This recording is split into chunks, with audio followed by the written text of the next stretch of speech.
Hello, leader. Welcome back to episode 196 of the Fierce Factor podcast. You are tuning in to part 2 of a 6-week series leading into our January 29th 3-day workshop called Unlock Your It Factor.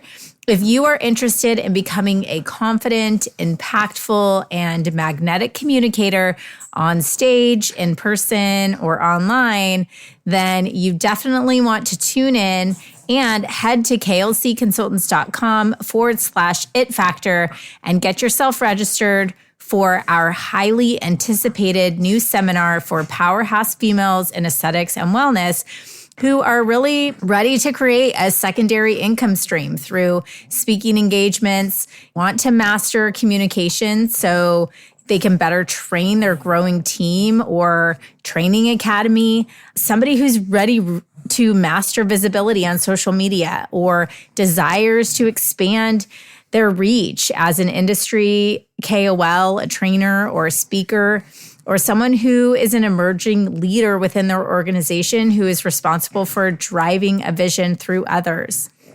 In this week's podcast, I have a very special treat for you. I am interviewing our very own strategic growth advisor at KLC, Krista Donargo. Krista was born and raised in New York, where she pursued modeling and acting, a pathway that really underpinned both her passion for aesthetics as well as her professional pursuits as a corporate communications coach, specializing in executive presence, influential leadership, persuasive communication, and team development. She also spent a stint of time running a private practice focused on human optimization through neurobiology. So Krista's academic pursuits include the study of human behavior, communication, and psychoanalysis at NYU, and a master's degree from the New York Graduate School for Modern Psychoanalysis.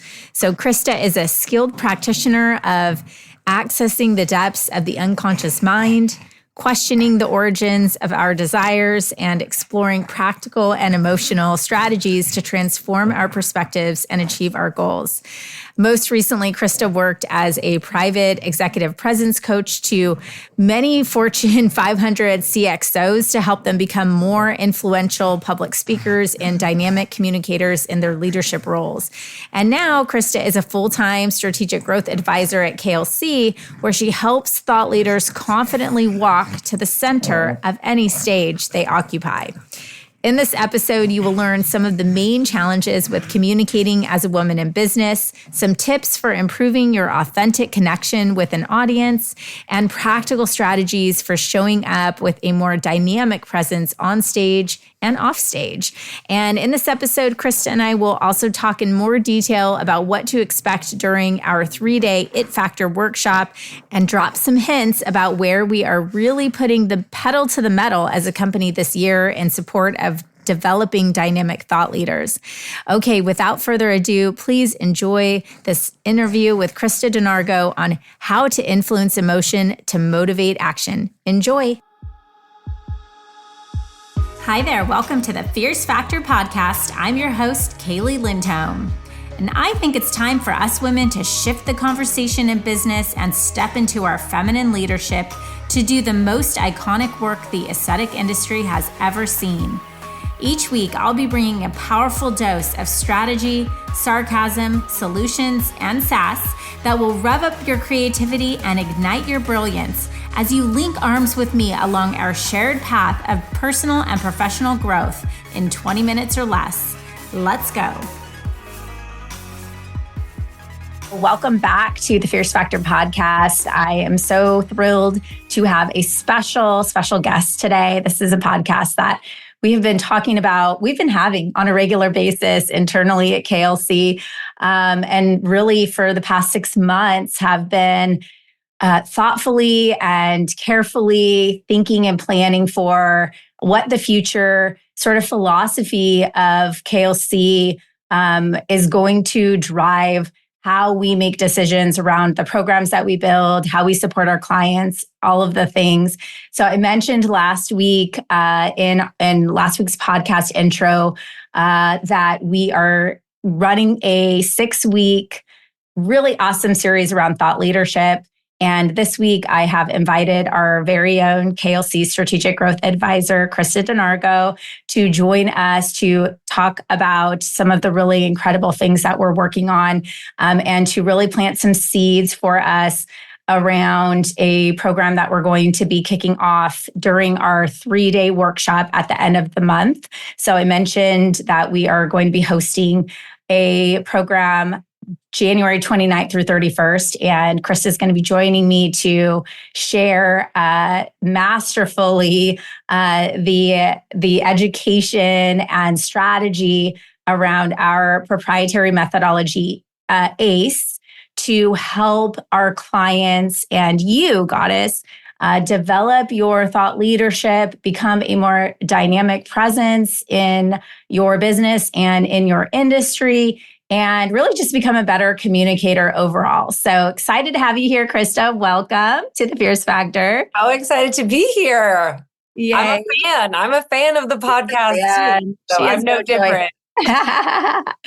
All right. So bear with me. I'm still working through this nasal stuff. But Krista, I'm glad you have your melodic voice to balance me out here. But so I want to first just kind of introduce you, and I'll start by talking about why I chose, to bring you as our ace onto the team for what we have coming up this year and beyond. And some of the really cool contributions that you've already made to many of our clients inside of our academy. So what's so interesting is when we brought Krista on, we were really looking for a growth advisor who had experience in coaching and advising on the business side.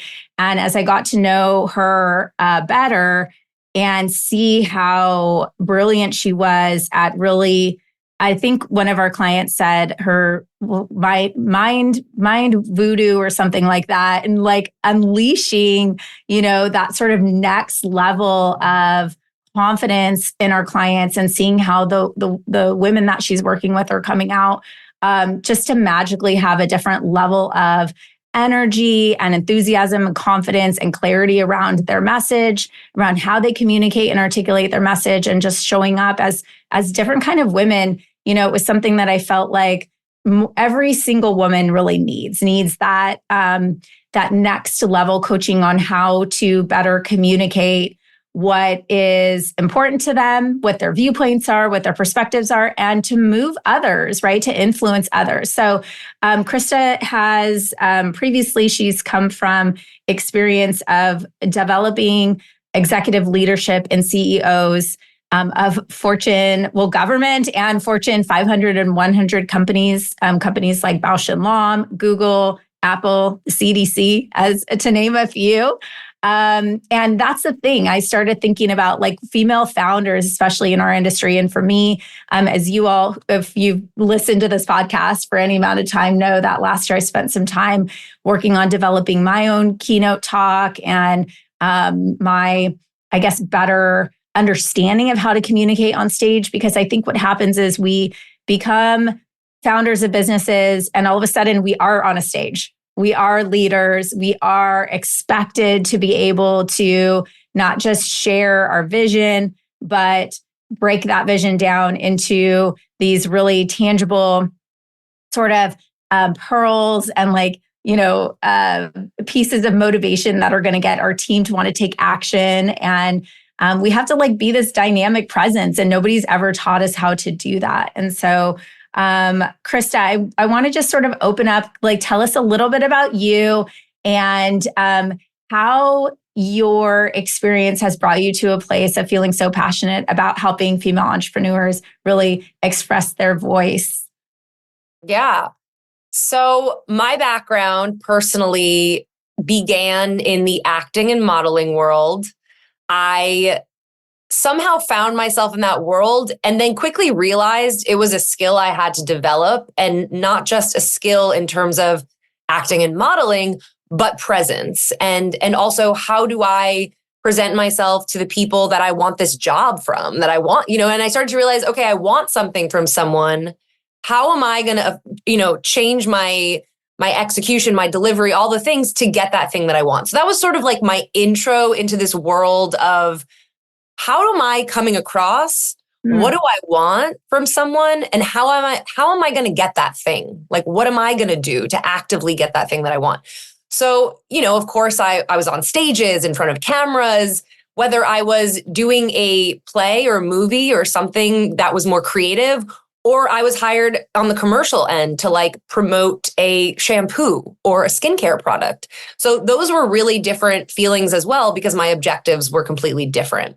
And as time went on, I quickly realized I wanted to get back into the world of academia and education. And I studied psychoanalysis and, quickly went into this world of therapy, communication, and coaching. And I later on started working with a communications company that really valued my background in psychoanalysis and acting. It was like kind of this like beautiful harmony of these two things. And they were like, you are exactly what we're looking for, because not just do you have this background, but you also understand this idea of a presence, and you understand this idea of how your voice, how your body, how you modulate those things are going to affect how you are received.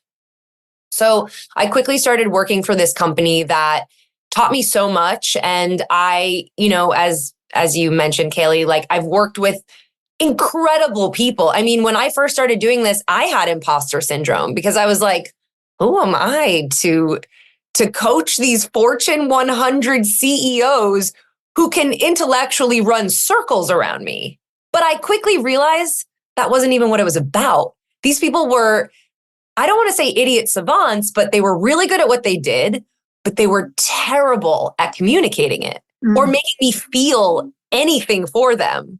Which, if you're a CEO of a company and you're leading a team of people, you got to have some quality or presence or something that's magnetic. And they just lacked in that. So I quickly realized that that was something that I did possess, that I can actually give as a gift to others. And it made me really excited, specifically now, to work with women, because what I've realized, I'd say in the past 5 to 10 years of my life, is that being a woman and navigating this patriarchal world and having a voice and finding your voice and owning that voice is so, I almost can't find the word for it. It's challenging, to say the least. It's powerful, it's emotional, it's scary. And I think it's really important, because we have so much as women. We have so much wisdom, and we have so much to share, whether it be our knowledge or our warmth or our energy, whatever it is, we bring something that's different. And we are so often shut down and silenced. And so for me, like where I've come now with KLC, I've essentially brought together all these pieces of myself.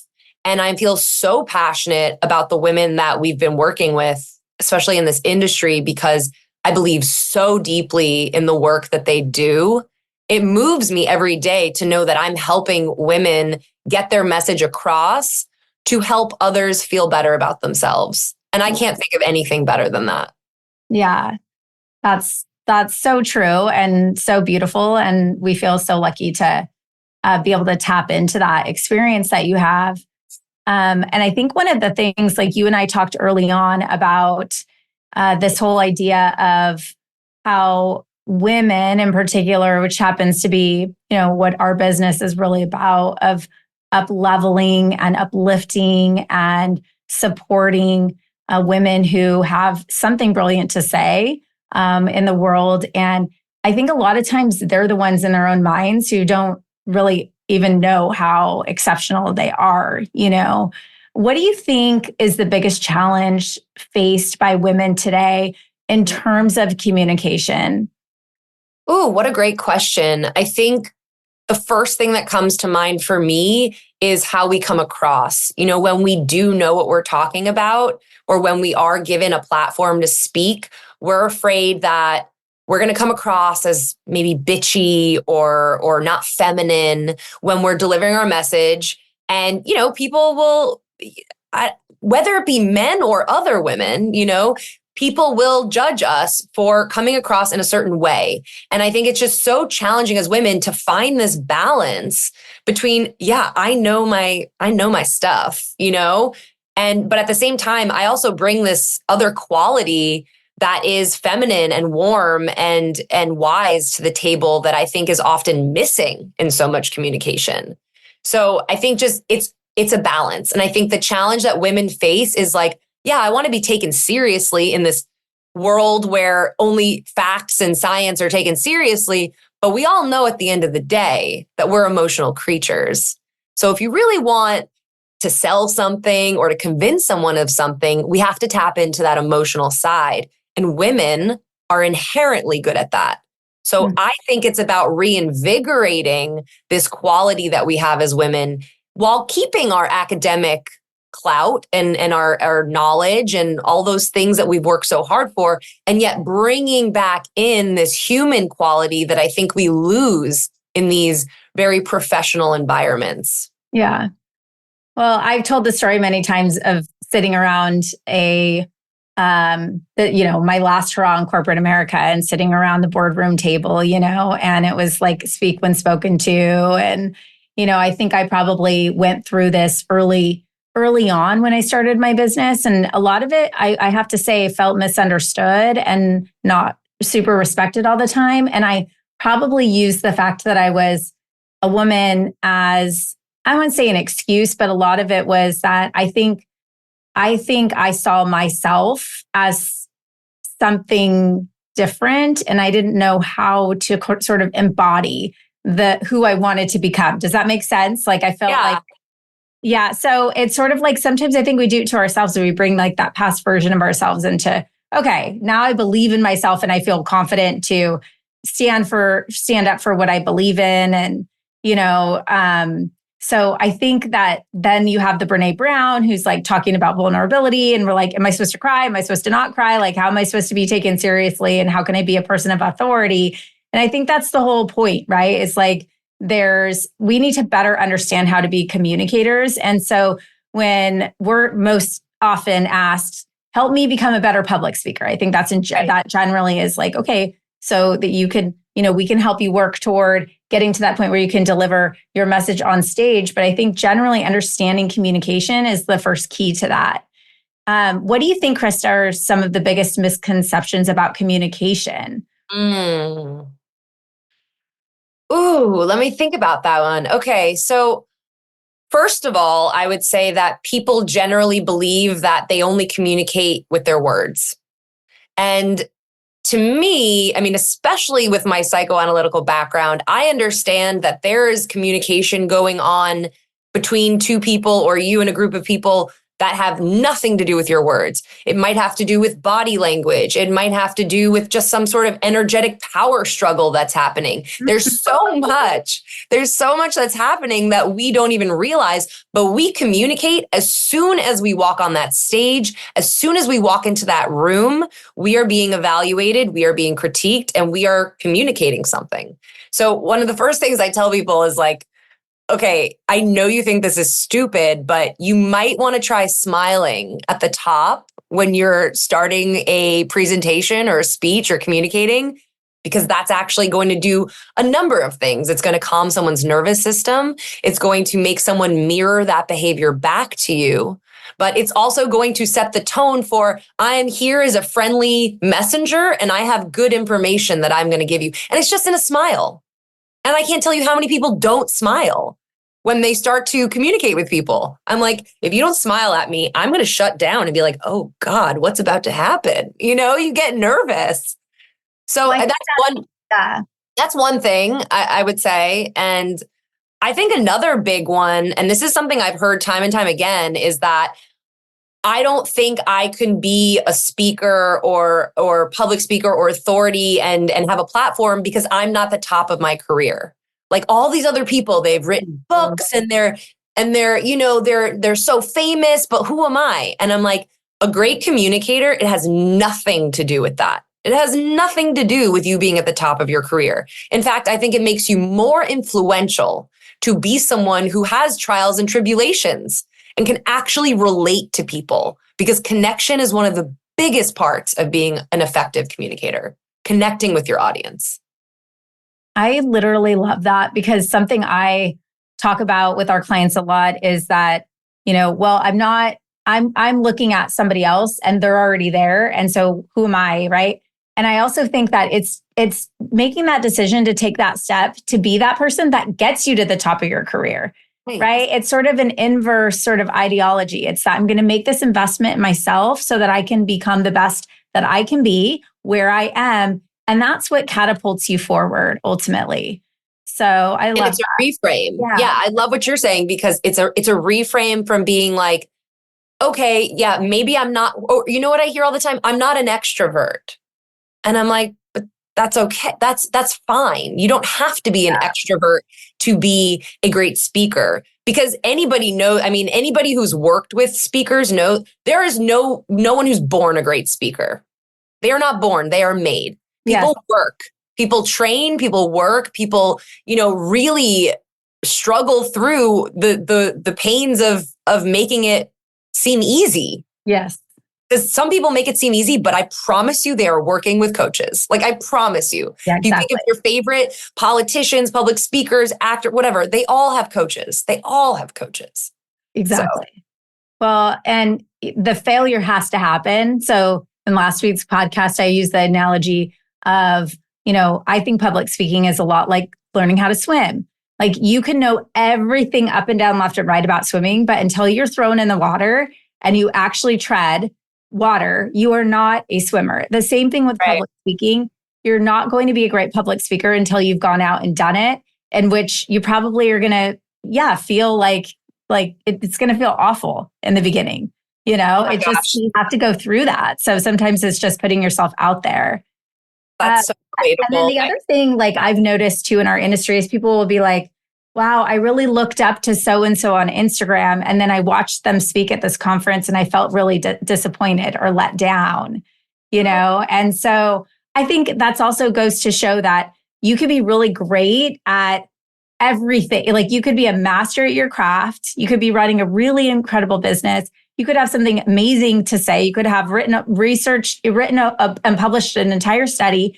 But if you don't have the training on how to stand up in front of an audience and communicate that, it's not going to stick as well. It's not going to land you where you really want to go, especially if you want to be a paid speaker, right? Like a real paid speaker. I'm not talking like, you're getting consumables from a company. I'm talking about 15, 20 grand a talk, right? Like, that is the reality of what happens for real speakers out in the world. So I do want to kind of touch on that, because I did have you come to an industry conference and watch some of the talks there.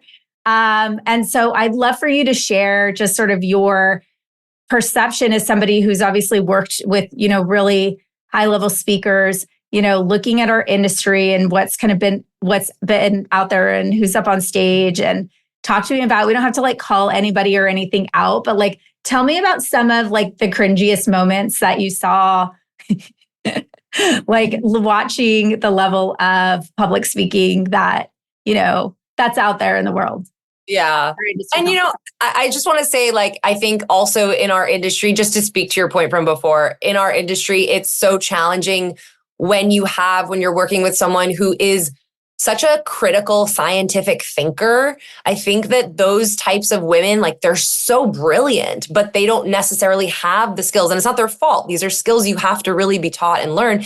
They don't have those skills. So just to preface this, all of these incredible women that we got to see, at the conference, I just want to say, I don't doubt how brilliant they are. You know what I mean? Like, I don't have any doubt in my mind. Do I think that they are brilliant public speakers? Not yet. They're not there yet, but I'm sure these women are brilliant in it. And I see it so often with people who are really just like intellectually focused. They have trouble bringing that to the outside world. So at the conference, not that I'm there to be entertained, but when you are going to see someone speak, you need to capture someone's attention. You need to have your attention captured. And in order to do that, you need to not only have your personality come through, but you need to do things and say things that are engaging your audience.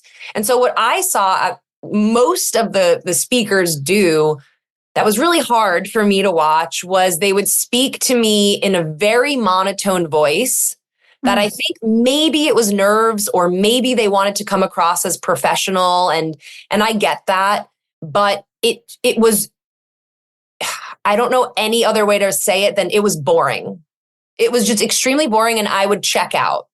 And I bet they had really incredible things to say, but the way they delivered it without any vocal modulation, without any feeling behind what they were saying, I had trouble paying attention. So that was one thing. The second thing was these PowerPoint slides, which I know everybody loves their PowerPoint slides, but they become a security blanket. Yeah. So people are not there to look at your slides. They're there to see you speak. Otherwise, I would just look at an email attachment or whatever. So if anything, it's just supplementary. Your slides should not be your bread and butter when you're speaking. But I saw so often women who are just talking to their slides and letting the slides do the work. And I'm like, no, honey, you have to do the work. Like, I don't care about your slide. I can look at it, but the truth is I'm not reading every detail on that slide. Like, it's not happening. Yeah. But I'm there for you to tell me, this is how I feel about this. And, we've got some slides up here just to show you the graph or the trend, but it's about my connection as a speaker to my audience. It's not about my slides. And I think what happens is people rely so heavily on those slides. Again, it becomes disappointing and a little boring. Well, you think they probably put too much into their presentation that they don't remember everything. And so they have to go back and rely on that when the fix would be to simplify, right? I guess. Simplify. Yeah, I always tell people the point here is not to have a script where you have word for word everything that you're going to say, but it's to have speaking points, things you want to hit. Because if you have a script or too many notes, you're going to sound like, hello, my name is, and it's like you slip into this voice of reading and you don't want that. So just giving yourself a structure, but not all the meat is really the key to having a presentation that's a little bit more off the book, like off the cuff, not overly rehearsed. Yeah. So what does make someone a great public speaker? That's a great question. I think there is an energetic quality, a magnetic quality that somebody has. I think confidence and assurance is a huge part of being a great speaker. Someone who takes up space physically, isn't afraid to physically and energetically take up some space, owning their moment, thinking to themselves, I do belong here. I'm here to deliver an important message. So really, they're a little bit less self-conscious about what they're saying, but they have their why really strong. Mm-hmm. And I definitely want to return to this why idea because I think that's really important. But I think a great public speaker, if we're talking just like technique, is someone who isn't afraid to use their body, their hands to gesture, isn't afraid to use their voice, change their tone, use pacing, use anything that they can to be engaging. And I think a great public speaker isn't afraid to share personal stories. And I just want to say, Kaylee, that's what makes you a great speaker is that you share so many stories that it makes us, I'm telling you, and whatever, you can laugh about it, but it's really what makes you so magnetic is that you're not afraid to share. And people are so eager to hear personal tidbits of information and stories. It makes us feel closer to the person. It's so important. And I think storytelling is what makes a great public speaker. Yeah. And I do think that has to be coached a little bit too, because when I think about like women we've worked with on this subject, many of them say, well, that doesn't sound relevant. Why would anybody else care about my story? And I think that we get a little bit of imposter syndrome of like, who am I and why would my stories matter? And I think I've become more comfortable at telling stories or creating analogies or things like that over time because I've done it a lot, but like also because I've earned and like built the confidence in being able to say what's on my mind and not worry about what the nerves around what other people are going to think about it. That's what I love about podcasting because it's one way out, And so I'm not seeing like people's faces like cringing at what I'm saying. So, but public speaking is so scary, right? It's like, isn't it? Haven't you told me before something about like people are more afraid of getting on stage than dying? Yeah, there is a statistic according to Forbes. There's 75% of people in our population are terrified of public speaking. And in fact, they say they are more scared of public speaking than death, which I think is so hysterical and also ridiculous. But it just goes to show that everybody is nervous. There's not one person out there that isn't nervous. And I think nerves are probably a good thing because it means you care. If you weren't nervous at all, and it does get better as you keep talking. Like you were saying, as I kept telling stories, it just felt easier. As I kept podcasting, it just felt easier to just let it rip. But there's still that element of like, ooh, like I'm about to speak. Like I'm a little bit nervous. I care. Yeah. It's normal. It's our human reaction. Yeah. Why? Like, why are we so scared? I mean, listen, I think part of it is we are going in with a mindset that is not necessarily there to give, but there to take. So there's this motivational speaker named Simon Sinek. I know you're familiar with him, Kaylee. And he introduced this idea of the giver's heart, which just like resonated with me so much. We talked about this, can change your whole framing. Like if you can understand this. So basically what he says is that when you go on stage or when you go to speak and you have this idea that you need something from your audience, like I need them to applaud for me, I need them to respect me, or I need them to validate me in some way or make me feel good about myself, I'm going in with a taker's mindset. I need something from someone else. And it's going to make you nervous because it's going to make you put special attention on yourself and critique every move you make because you're not there for them, you're there for you. And that's what's going to create some nerves.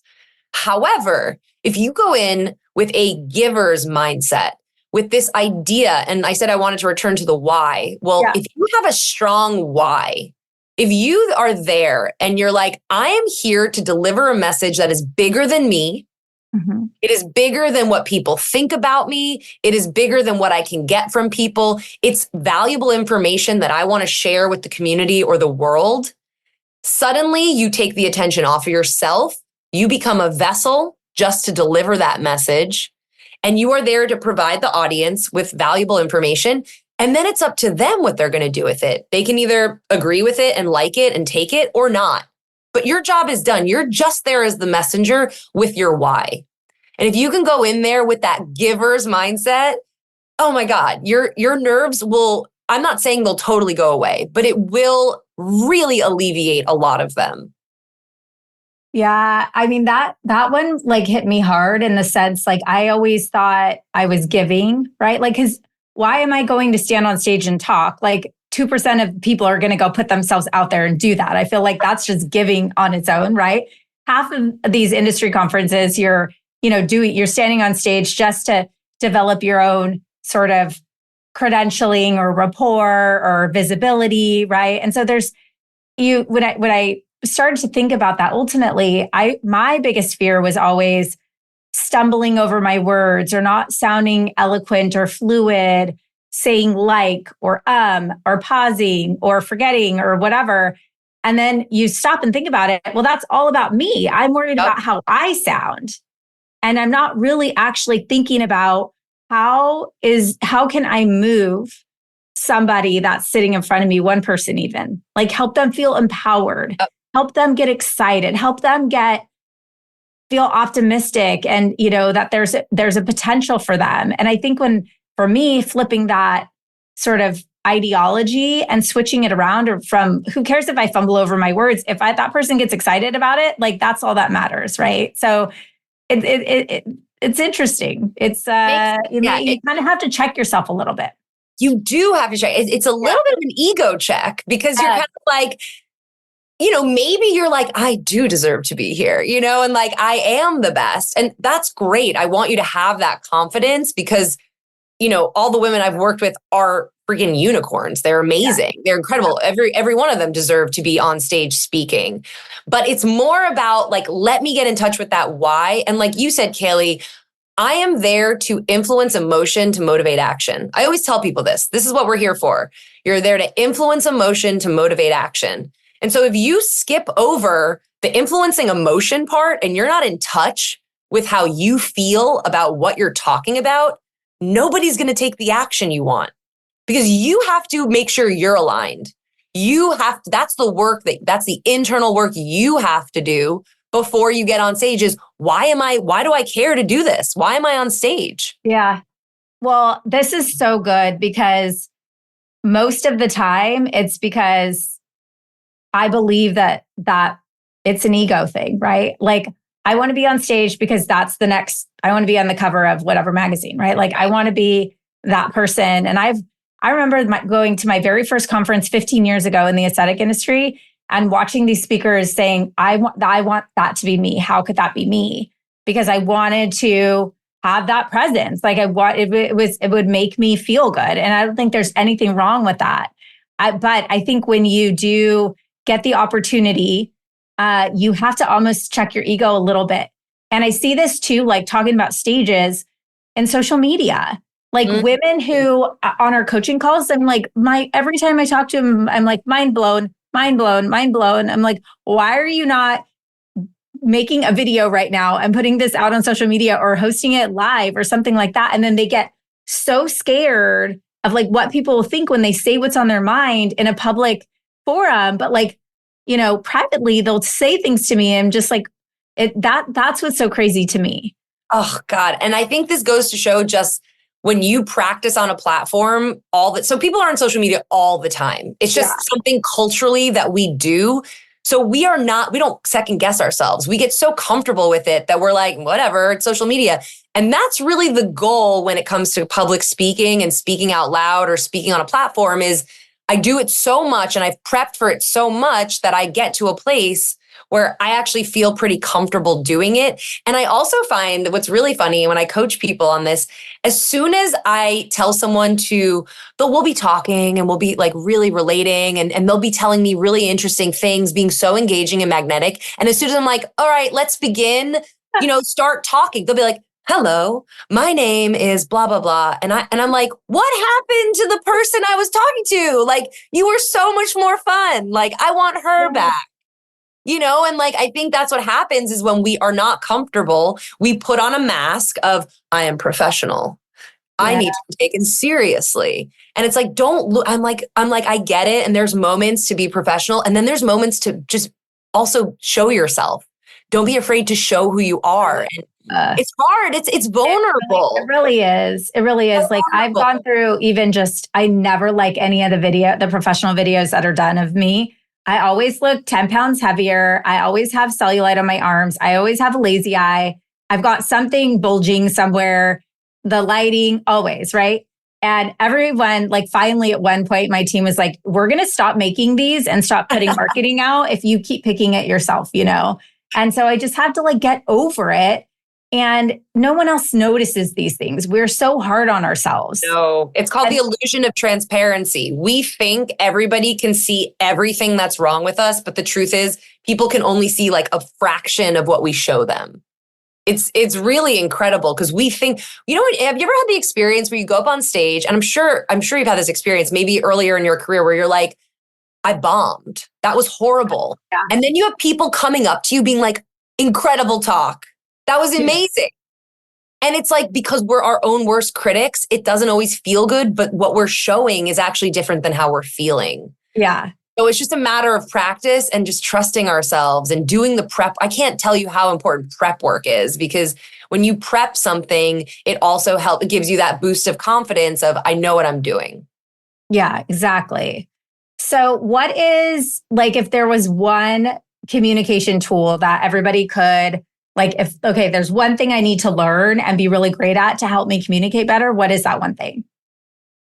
I don't think there's a question about that. That's storytelling. Okay. I mentioned it before. It's storytelling. And I mean, just to give you a little science about storytelling, when we hear somebody's story, when someone tells us a story about themselves and shares something with us for a brief moment, as the listener, our neurons start firing in the same pattern as the storytellers. It's called neural coupling. So we actually completely sync up with the storyteller, and it allows us to actually feel the feelings of that person, and it creates empathy.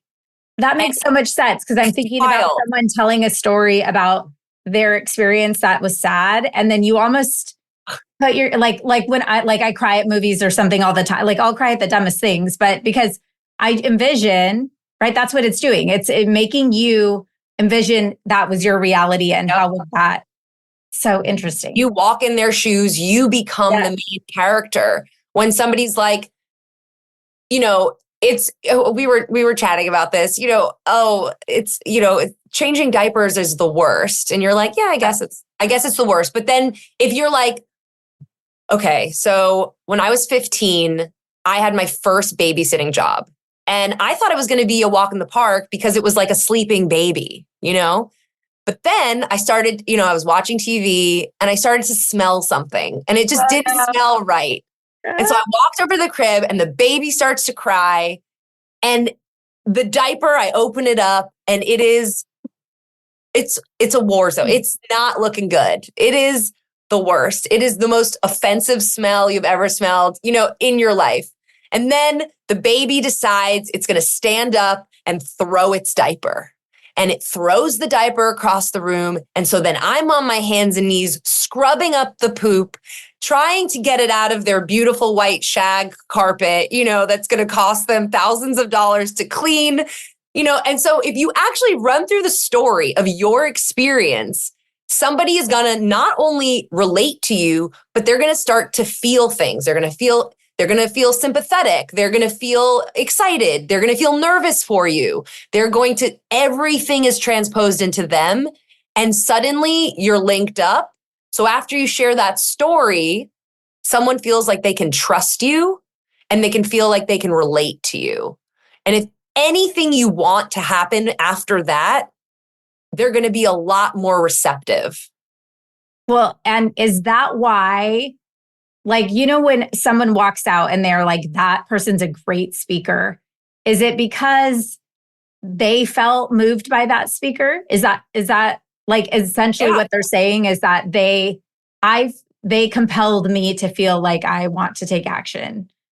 Absolutely. I think that's the whole point, is that if you can make someone feel something, right, however you do it, I mean, I think storytelling is the most effective tool to do it. But if there is a way in which you can convey a feeling to someone, that is way more valuable than any fact or statistic that you can communicate. And there's actually this quote by Maya Angelou that I really love. And I always tell people in communication, it's something like, people will forget what you said, people will forget what you did, but no one will forget how you made them feel. Yeah. Oh, it gives me goosebumps, because I'm like, that is so true. It's just so true. It really is. So let's sort of segue that. I think that's a good place to kind of talk about, there's on stage and off stage. And I know as we were developing the content for our program at the end of the month, and for what we have really exciting coming up that we'll be launching in that bootcamp on the 29th. We talked about what were the essence of what we wanted to deliver overall, right? In terms of developing our ability to become thought leaders. And one thing you and I kept going back to is that a stage in today's world can take many different shapes and forms. So not everybody wants to get up on stage and become a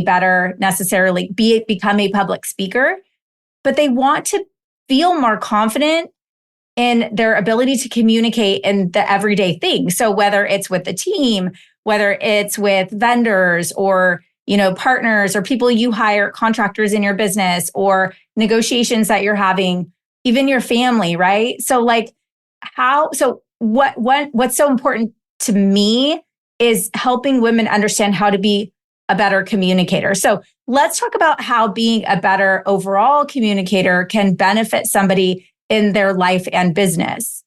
Yeah. So I love what you said, first of all, because maybe my goal is not to speak on stage. Maybe that's not my goal. But to be an impactful communicator will change your life in a way that will ripple from your professional life to also your personal life. Whether it means you just speak with more confidence and someone actually will receive what you have to say better in a different way, or you are making hundreds of thousands of dollars on stage, being an impactful communicator will benefit you in so many ways. I mean, first of all, just if you're talking within your team, within clients, to have your team understand you, you are going to save yourself a lot of pain and energy and constant having to check in. And if you can communicate yourself in a clear and effective way where you're being received by your team, it's going to change your business. I can't express how effective being a better communicator could be for your team. But also, to your point, with vendors or clients, maybe you want to introduce a new service and you really are excited about it. If you're not properly communicating that, no one's going to care about this new thing that you've got going on. Like nobody's going to care about it. And I mean, this can go down even to the most minuscule parts of your life where you really want your children to listen to you. I really want my daughter to just finally clean her room or understand that I cannot be at her beck and call all day long or whatever it is. If you know, and one piece of that, one important piece that I go into, not just in coaching, but in the teaching aspect is you got to know your audience. You got to know who you're speaking to. So that means whether I'm speaking to one person, and maybe that's my child, or I'm speaking to a group of thousands of doctors, there are still some basic things that you can do to be received and to be viewed as a more impactful and effective communicator. Mm-hmm. Yeah, I love too, something you said a couple of times that I keep coming back to as well, is that I think a lot of times we expect other people. So one conversation came up about it just happened today. So it's at the top of my mind. So this is not picking on anybody, but these are normal types of things, right? We, a big goal for this year is to increase our skincare sales, right? And then I asked the leader of the business, the business owner, talk to me about your skincare, what you're now. I just the fluff. I just don't it's about results. I don't want to the $400 serum that maybe will work, maybe won't. I don't know. And so she was going on and on about how much she didn't really believe in skincare, but she wants her skincare sales to grow.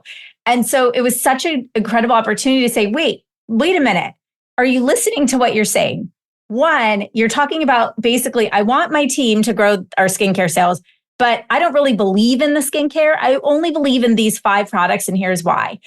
But the hidden, I think, gem, the hidden treasure inside of all of this is that she has a viewpoint that says, I am all about results, and I'm not going to take my clients' money.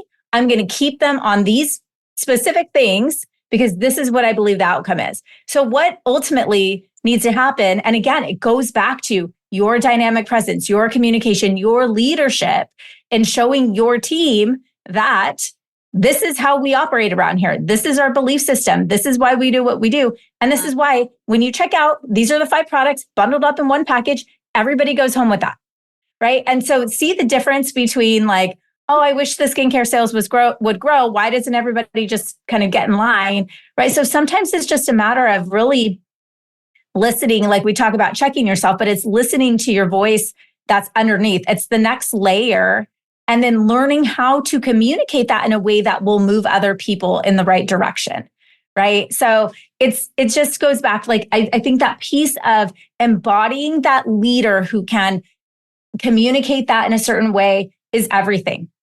Absolutely. And I think that speaks to this idea of alignment, of aligning with what do you want from people? And then how do you want them to feel?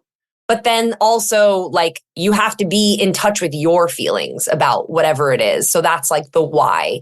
So there's a big alignment that has to happen. It's sort of like a funnel process where it's like, all right, I've got my why. I know what I'm doing. Okay, what do I want from my audience? Okay, great. This is what I want. Okay, how am I going to get them to do the thing I want them to do? Okay, how am I going to make them feel? You know, and I think you have to be aligned with those things. And that's work that you can prepare for. That's not something that has to happen in the moment. Hopefully you're doing that before you get on stage or before you talk to your team. Yes. You understand that. I mean, that's coaching work. That's prep work. That's the hard part of communicating. There's so much. Communication's the final step. There's a lot of work that goes into making a great speech or a great presentation great that is going to be off stage. So I think that's a huge part of it. And I really love what you said about somebody understanding there's like a nugget of gold within this woman who was sort of like, well, I think this is all BS, but like this and this and this, I actually think is great. It's incredible because we are smart, and especially consumers. We're so smart. These days, we understand everyone's trying to sell us everything. When we encounter somebody who gives it to us straight and real, we are suddenly like, sign me up. So rare. So rare. But it's actually something that you can construct into your speech that is not just genuine, but it's strategic. I mean, you can literally be like, this is how I really feel about this. I'm going to let people know that, this is what this is about, but this is the stuff that's gold, you know? And it's like, somebody feels like they're getting this insider scoop. There's so many things that we can do just to really I think being ourselves and being honest with ourselves is so important. And like, it is about that giving mindset. Yeah. Well, and this is all really mindset work because at the end of the day, and I can say this, like having gone through this evolution myself, right? And even negotiating your speaker fee, that comes by knowing how to communicate your value, right? Absolutely. So like just even, I want to become a highly paid speaker, and it's the confidence to know you're on the right stage, you're working with the right people, you're showing up in the right rooms, right? All of that is work. Like that's invaluable work. That's not just learn how to breathe and calm your nerves, which is, I know, something that you're going to be teaching as well in our program in our boot camp at the end of the month, right? Like there are those strategies like to really get yourself like to show up better behind camera. But at the end of the day, if you don't fully believe in yourself and your ability, all of that kind of, is secondary ultimately. Absolutely. And we have to uncover our limiting beliefs that might not be totally at the forefront of our consciousness. Yeah. What are real quick, Krista, because I want to spend some time too talking about our... I'll talk for hours about it. I know, but I am curious because when you talk about the limiting beliefs, through the coaching work you've done, what are like maybe 2 or 3 of the main sort of fears or beliefs that people come to you with that are that sort of roadblock or that kind of bottleneck from helping them unleash into that dynamic presence that they want to be?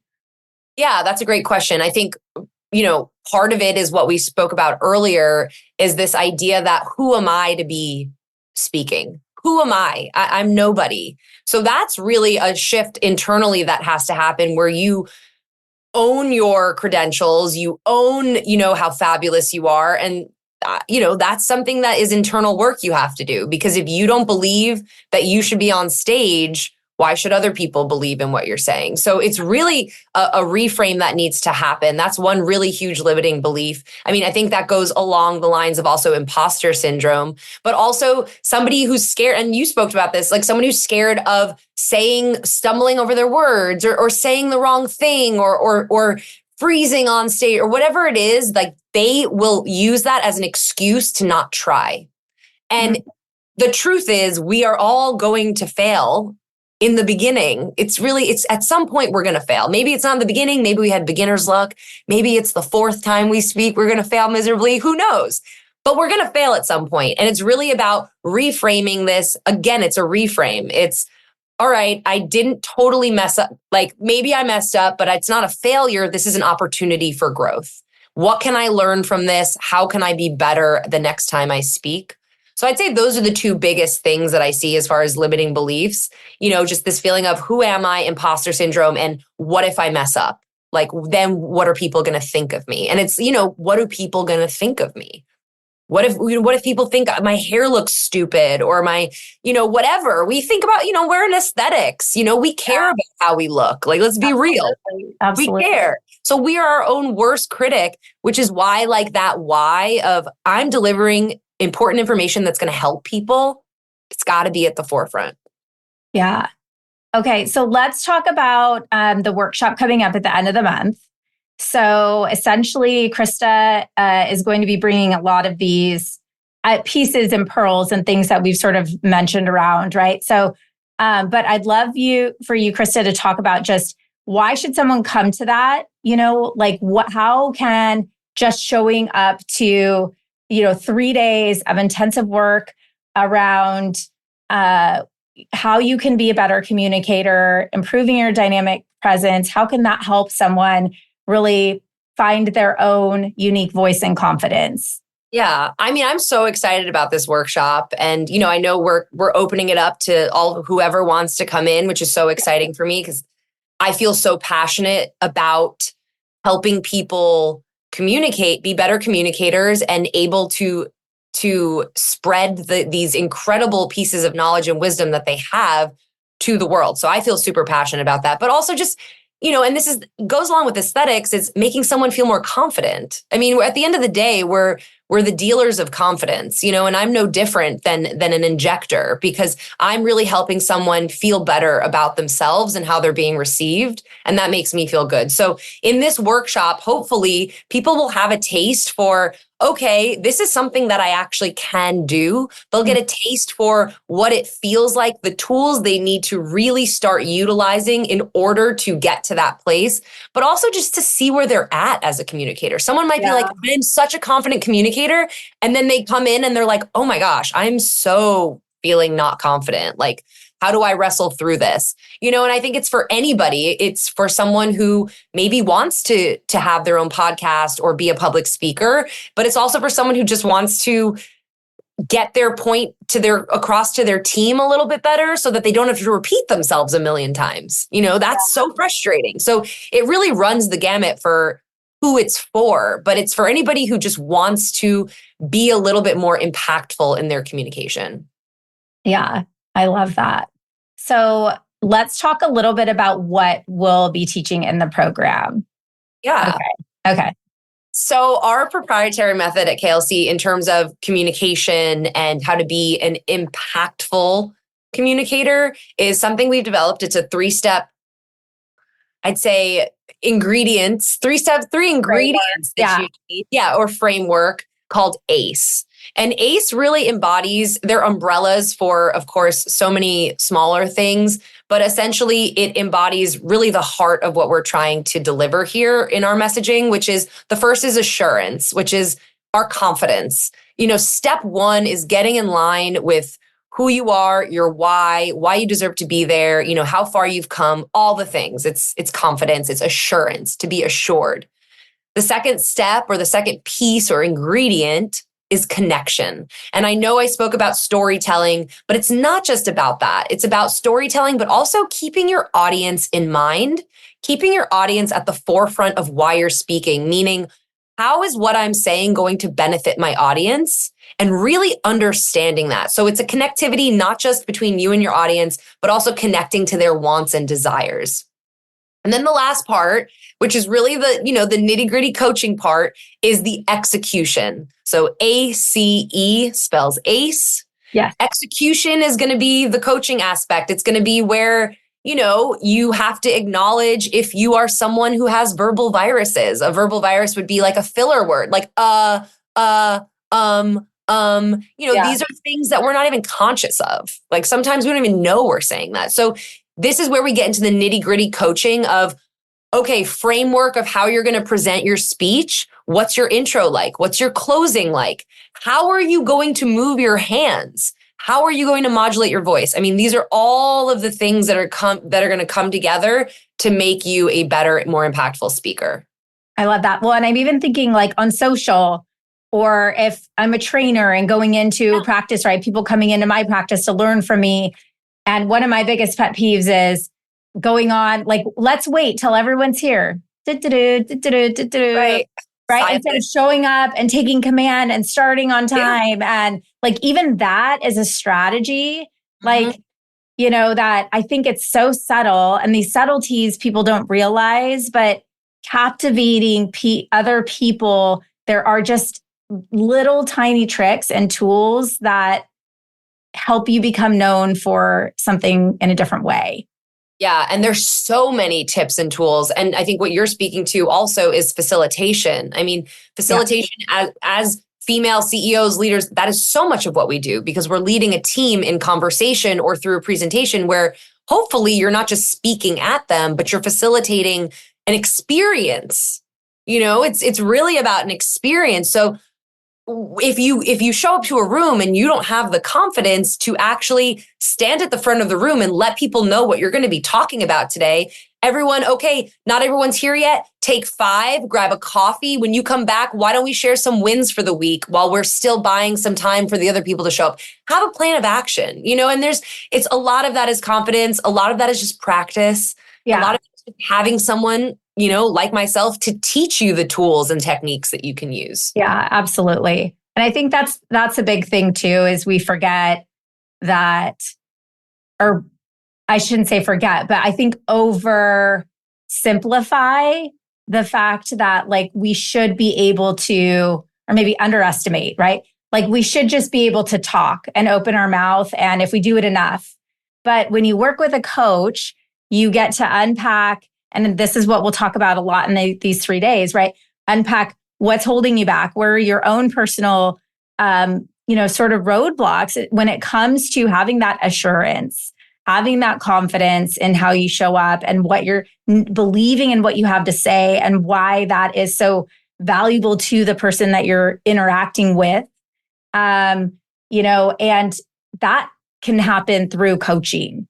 And Absolutely. Then being in an incubator where you're actually going through those stumbles and failures with somebody before you get in a safe place, right? Before you get on that stage or in front of the audience that you care about. So it's so awesome. And why I cannot wait to, share with everybody what we have coming up. Obviously, the cat's not out of the bag until the end of the month. So if you're interested, just anybody who's listening to this and you're hearing what Krista's saying, you're like, yeah, I'm picking up what she's putting down. This is something I'm really interested in learning about, polishing up, becoming better at.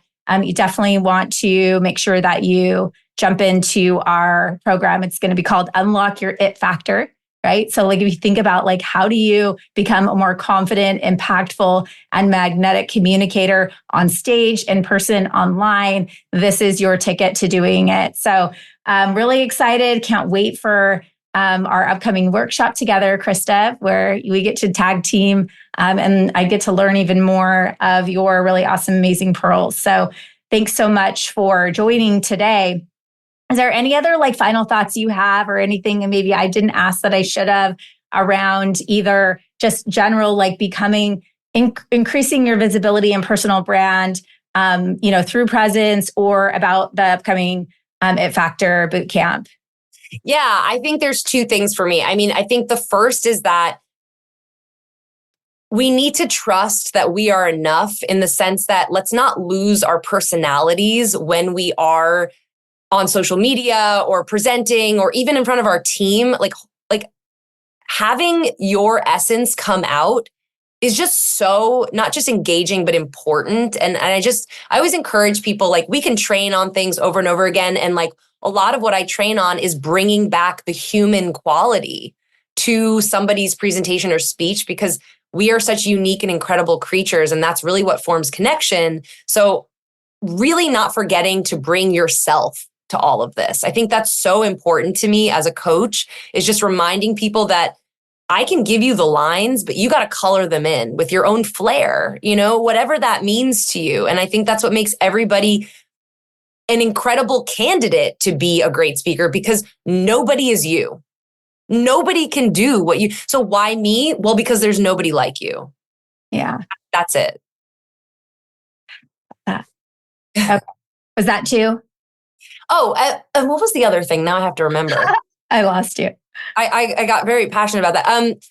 The other thing is, that, there's always room for growth. So for me, yeah, I've been coached. I'm not going to pretend like I was born this way. I feel that I'm a confident communicator, but there's always room for growth. Like I still work with coaches to get better, to be more authentically myself. I think being authentic is really like the final steps to being a great communicator is, okay, now that I've mastered all these little tips and tools, now I have to bring the most authentic version of myself, like the most vulnerable part of myself to the stage, which is hard.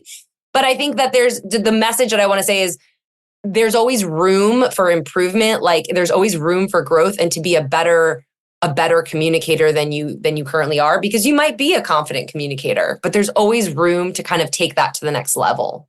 I found that personally with myself. I couldn't agree more. And I think it's important too, as somebody who, look, I consider myself a high growth individual. I'm constantly focused on my professional and personal development. And I will say this was something that was an after. I knew I wanted to do it. Like I wanted to really dig in and do this coaching, but it was something that I made sort of, if and when and then. And I wish I had done it sooner. Right? Like, as we always say with anything that's worthwhile, the minute I, decided that I am going to be a public speaker, I put that energy out. I got a call literally within days, first real paid speaking opportunity outside of industry. Like there is real money to be made if you want to monetize and become somebody who you can become internationally recognized. That's what's cool for me as somebody who's, I think, very good at certain things in my life, but it's such a great way to take what you already do, step out of your comfort zone, learn a new skill, and then continue to hone in on it. And you can make more and more and more money. And it's something that's complementary to what you're already doing. It's basically just taking your work that you do every day and putting it under a magnifying glass and just like spreading. It's like just fuel on your fire. And it's so cool and scalable in ways that like now we have online, we have books, we have so many other ways for you to take like what you learn through this coaching that you get and to put it out there into the world. So I can't wait. I know you and I are like bursting. We're so excited, chomping at the bit over here. Chomping at the bit. But like we have iterated and tested and proven like every single piece of what we're about to roll out. So like this is literally world-class. So I cannot wait to like take everybody through this. So, but the first step is attending our workshop at the end of the month on the 29th, klcconsultants.com/it factor. And I'll link it up in the show notes. And you will be with me and Krista live virtually for this. And we will just take it from there. So Krista, thank you so much for joining me today. And I know you're going to be back, obviously. I think we'll probably circle back up after maybe next month after the workshop and kind of recap how it went and some of like our takeaways, if that works for you. So absolutely. It was such a pleasure chatting, Kaylee. All right. Talk to you soon. Take care. Listen, leader, if you're vibing with me here, hang tight because I have a brand new resource for you. You are a successful, confident, powerful woman who just isn't into being average. No, you have a calling, and part of that calling is requiring you to level up. And I know that if you're working across the next $1 million milestone in your business, you need to be in the right circles. And perhaps that's why you found us. I'd love to invite you to join The Blueprint, a weekly resource for inspired, provocative thinkers who are taking this conversation to the next level. Get access to free business tools, podcast supplements, guideposts, and direct communication with me and my expert team. And of course, a masterfully curated circle of women making big moves and disrupting the status quo in aesthetics and wellness. You can link directly through the show notes or head to klcconsultants.com/blueprint. It's time to elevate. See you there, goddess.